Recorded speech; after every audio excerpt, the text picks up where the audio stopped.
Good afternoon guys, good afternoon sa aking mga kayay at good afternoon sa lahat. Para sa araw ng vlog na ito ay tayo magpapalit ng clutch cable. Wala akong nakuha ng clutch cable ng Rossi ngayon, walang stock. At saka alam nyo naman, di match yung sa Honda. So shout out na lang pala sa mga nabanggit.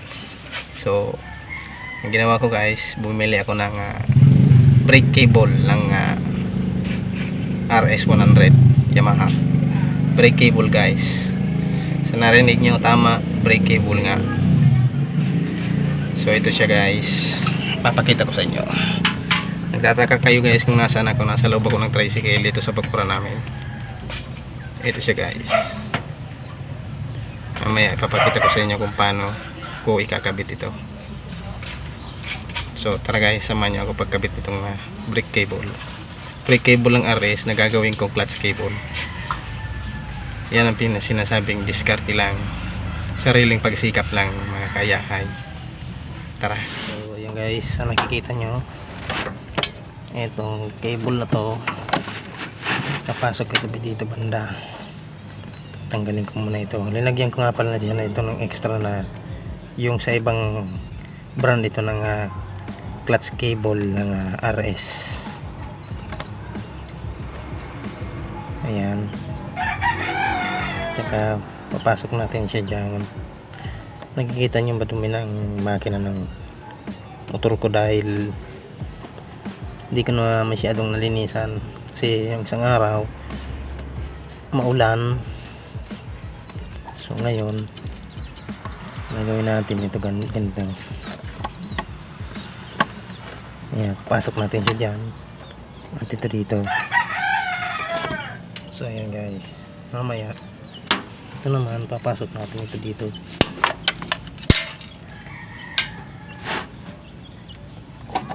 So yan siya guys, paakyat yan sa ilalim at paakyat siya dito dyan. Paakyat siya dito guys. Nakikita nyo naman dito siya luluwas, nakikita nyo dyan. Yan. So ayan siya guys, nakalusot na siya dyan. Kalitan ko pala kayong sabihan na lagyan nyo ito ng pasakan nyo ng motor oil na malinis. Kung mayroon kayo na parang injection, paigupin nyo ng yung parang injection ng motor oil na malinis, tapos lagyan nyo dito nyo ipasok. Hindi masyadong motor oil, yung tama lang guys. So ito, papasok na natin ito dito. Pasensya na kayo guys, nag-iisa lang ako teka lang. So ayan guys, nakikita nyo, ayahay, papasok natin ito dito pag ganon at ganyan. So ayan guys, nakikita nyo naman. Adjust natin ito muna, pasukin natin ito. Ayan, ang ganti. Tapos pasok natin dyan guys. Ayan. Make sure nakikabit na pala dito sa baba para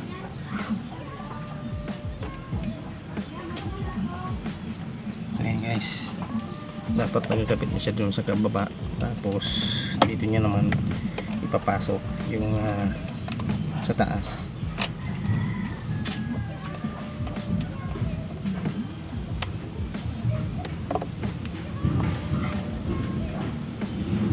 Papasok niya siya dito guys. Yan, ganyan.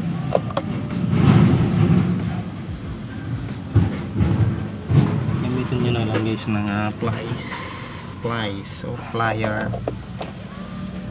Ayan, para makapasok siya dyan. Ganyan nga.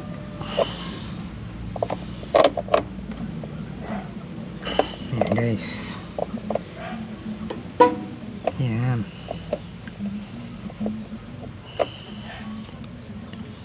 So ayan, ganyan. At Pacific. Ganyan ganito. Ayan guys. Naalis ko na nga pala yung isang adjuster. Kasi itong nabili ko na brake cable ng Ares. Sakto siya dyan. Ayan, na-adjust natin ulit.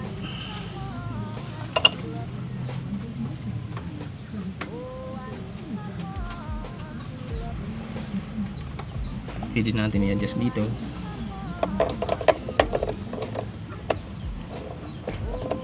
So ayan guys, makikita nyo naman. Ayan.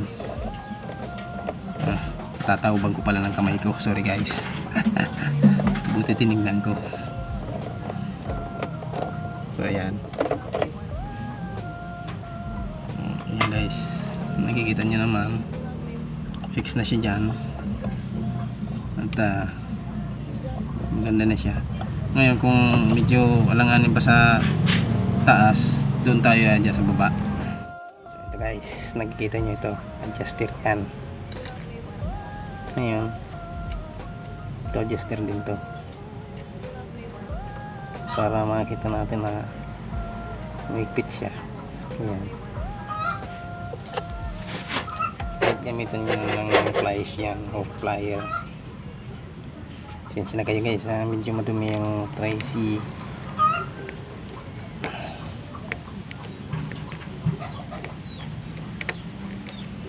Ayan, ganyan. Kahit pa ganyan yan guys, counterclock yan. Hindi pala, clockwise pala. Yung counter pala pababa, pakaliwa, pakanan, clockwise. Higpit na siya guys. Nakita nyo naman, may higpit na, diba? Nakalak na siya. At titingnan nyo naman dito sa taas. So ayan, maganda na rin siya, diba? Tama yan guys. Ayan. Ayan, diba? Ayan. Ayan, tamang tama lang yan guys. Yun lamang guys, nagawa na natin yung brake cable ng RS na ginawa kong clutch cable ng aking Rossi 125 TC125 na pangpasada. Yun nga, pwede siya dahil kinumbine ko lang. Bali wala naman akong ibang naisip ganun na lang ang na pag-isipan ko. Kasi tignan ko doon sa dating RS ng nanay ko na pwede rin pala gawing clutch cable ng Rossi TC125 ko yung brake cable ng RS100. So yun lamang guys, isang tip lang po ito na naibigay ko sa inyo. Kaya kung bago pa lang kayo sa aking channel, mag-subscribe na kayo at pindutin nyo naman ang bell notification para updated kayo lagi sa aking darating na mga videos. Yun lamang po, maraming salamat and God bless.